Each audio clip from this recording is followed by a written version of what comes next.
Good morning, ma'am, and welcome to Australia's moving experience. How can I help you? Well, I hope you can help me. I'm so up in the air right now. Just calm down now. Let me guess. You're moving and it has you a little confused. That's it exactly. You see, I'm relocating to the United States next month, and I'm having a hard time getting organised. Here, fill out your name and address and let me ask you a few questions. Oh, what should I call you? My name is Jane Bond. OK, Jane, first of all, what's your work phone number? In case I have any questions about things. My work phone is 9463 550. But please try not to call me too often there. My boss hates personal calls. So does mine, ma'am. So does mine. And what address should we ship your things to? My new company is letting me stay temporarily at 509 Clark House. That's Clark. 1137 University Drive in Seattle. Seattle? Beautiful city, I hear. Mountains right beside the ocean almost. Cooler than Australia too. OK, and when should we come pack your things? I guess that would be on Monday, March 11th. Do you want any help with an after-packing clean-up? We do that for a small additional charge. Yes, that would be helpful. I promised the landlord I'd give her the keys back by 5 p.m. on Thursday the 14th. Great. We'll just schedule the clean-up for that day. That way, the place will smell clean and there'll be no dust. Well, you do think of everything. Oh, how much is this going to cost? Here is a list of our basic prices. Oh dear, this seems rather expensive. Yes, ma'am, but you're paying for the best. We're careful and we're fast.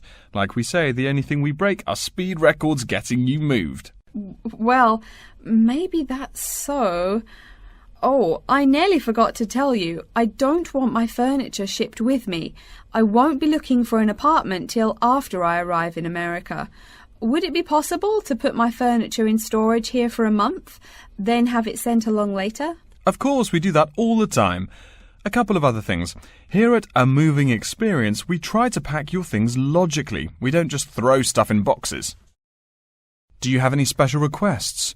You know, things you want packed in some special place, so you know where to find them. Like what? Oh, I don't know. Things like dishes, maybe. Not to be rude, but you look like a lady who likes to eat. Ah, yes, I need my dishes and things where I can find them quickly. Great. We'll put those dishes and cutlery in what we call the emergency pack. Can you think of anything else? I do have an antique tea kettle my great-grandmother gave my mother. I wouldn't want to lose that. So I guess you'd better put that in storage with the furniture. Grandma's tea kettle with the furniture. Got it. Say, how about things like your alarm clock? You don't want to miss your plane on the big day, right?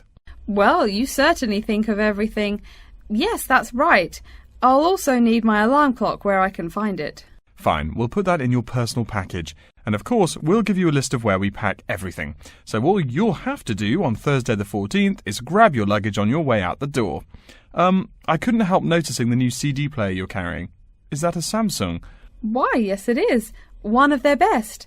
Cost me nearly $100, it did. Do you want to take special care of it? I mean, it's brand new.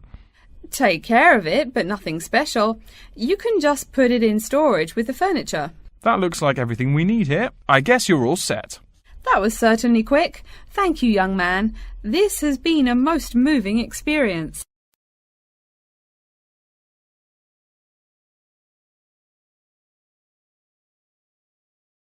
Good morning.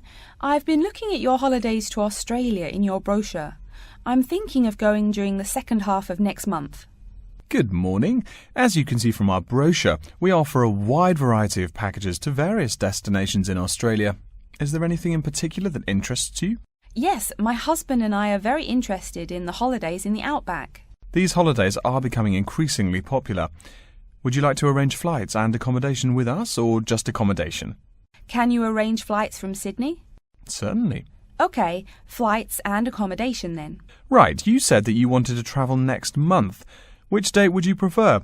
I should point out that there are no daily flights available, so if you have a flexible itinerary, that's better. Well, we arrive in Sydney on the 15th of April, and we were thinking of travelling to the outback on the 18th of April. OK, there's only one flight from Sydney to Alice Springs on the 18th, so I'll book you on that.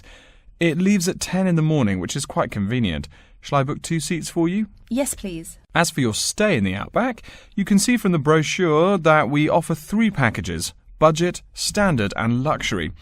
The budget package is about $500 Australian dollars, the standard package is about $700 and the luxury one is approximately $1,000, though it does depend on exactly what you would like regarding extras. Which one would you prefer? Well, we can't decide between the budget and standard options. Well, actually, just looking at my computer here, on the date that you want to fly into Alice Springs, there is no standard accommodation available. It's fully booked, I'm afraid. That's okay. We think that the cheapest one should be fine for us. We don't mind roughing it for a few days, and we don't expect to be spending much time at our accommodations. We prefer the outdoors. Right, let's look at the room options. First of all, would you prefer a non-smoking room? Yes, neither of us smokes. OK. Oh, before I forget, could you book everything in my husband's name, please? Yes, of course. Are you paying by credit card? Yes. In that case, I'll need your husband's name exactly as it appears on the card. Of course, it's John A. Smythe. That's Smythe with a Y.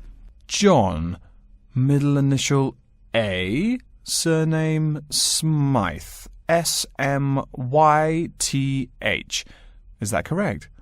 Correct. Thank you. I'll just check the price. The room will cost $100 a night plus $10 tax, so $110 per night in total. Is that okay? Yes, that's fine. Book us for 3 nights, please. Most of the guests like to participate in some special activities and trips while they are staying in the Outback. Is there anything that interests you and your husband? Yes, there are several things we'd like to see and do. We'd definitely like to visit the cultural centre. Yes, that's very popular. It's within walking distance of the accommodation and it's free. It's also a great place to pick up souvenirs of your trip. We were thinking about visiting one of the nearby farms. There are 2 farms nearby, a sheep farm and a kangaroo farm. There is also an opportunity to ride camels in the desert. Have you ridden a camel before?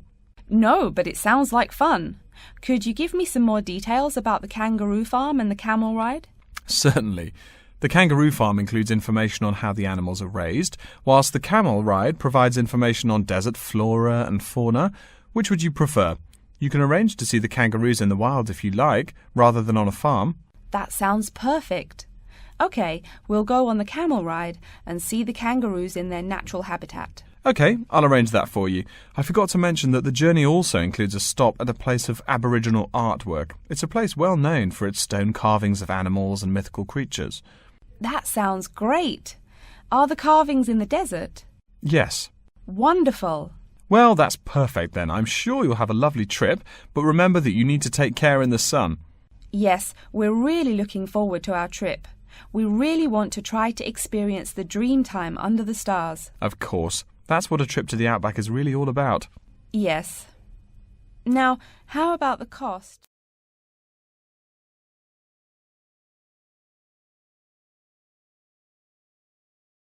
Hello and welcome to Under Pressure Enterprises Customer Service Department. This is Kelly. How may I help you? Yes, I'm calling about one of your rice cookers I just purchased. What seems to be the problem, sir? Seems? There's no seeming about it. The blasted thing shoots hot steam all over the place, that's what. It nearly scalded my hand when I went to open it. Why, it could have killed the cat or something. It could have exploded and killed my wife and me. Sir, please calm down. As long as the steam escapes the cooker, it won't explode. So you're telling me there's no problem? Are you calling me a liar? Sir, no one is calling you a liar. Yes, so I demand a full refund. Under Pressure will be happy to refund your money, sir. Now, I just need some basic information. Okay. Sorry, I do tend to get a little hot under the collar.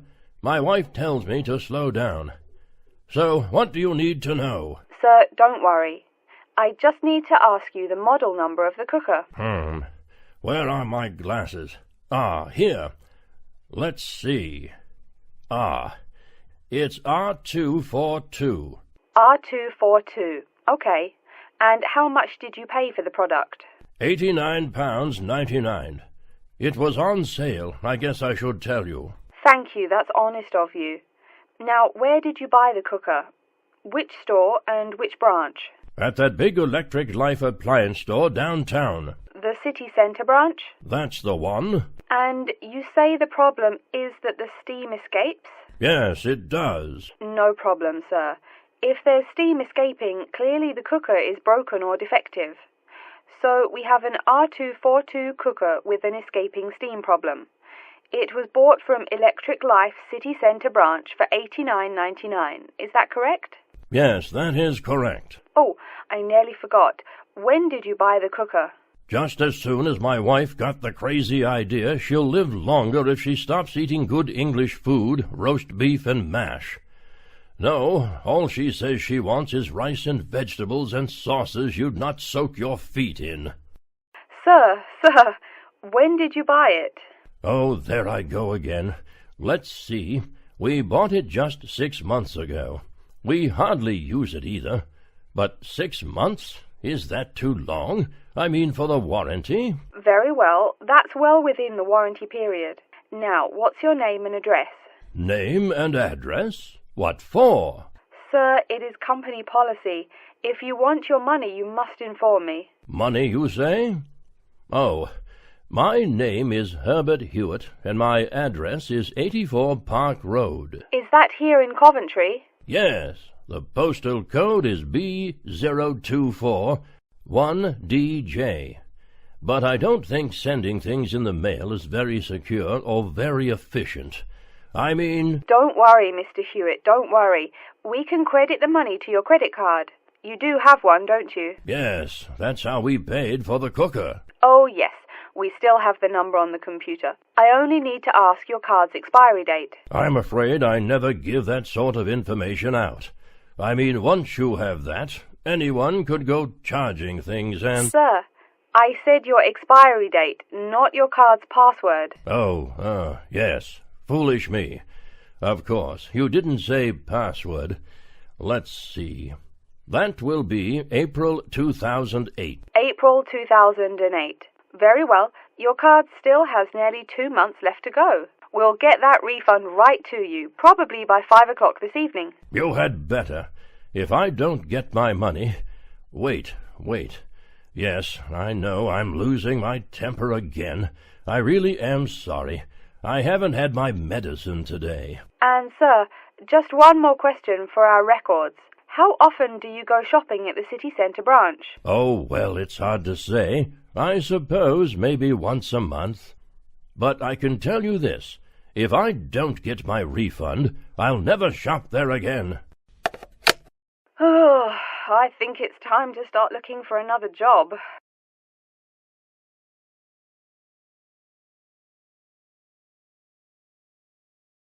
Hello, are you Professor Van Diesen?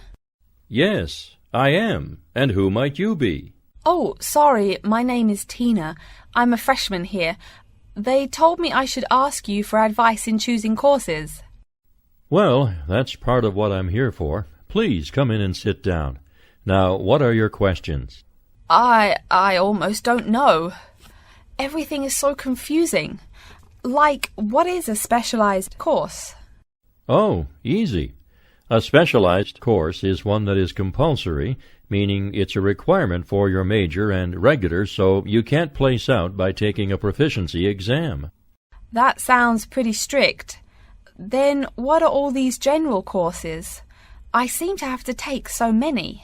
Nothing to be alarmed over. These are courses open to all students and not directly related to your major.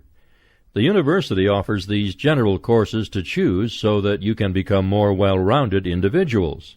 For example, I see you're a microbiology major, so it might be a good idea to take some literature or history courses so that you can know something besides all science. You mean these courses are like for fun? That might be one way to look at it, but don't tell the literature professor such a thing. Think of a general course as the opposite of a specified course. A specified course is one that pertains directly to your major. So, can I take any microbiology course I want? Let's see. Oh, those courses used to be open to microbiology students only. The good thing is now it's open to students on a flexible schedule, so it's not only for full-time students. So the answer is yes, if you have the instructor's permission. May I ask you why you chose microbiology? Well, I also like plain old biology too. You know, full-size animals. I might even become a veterinarian. Could I take some biology classes?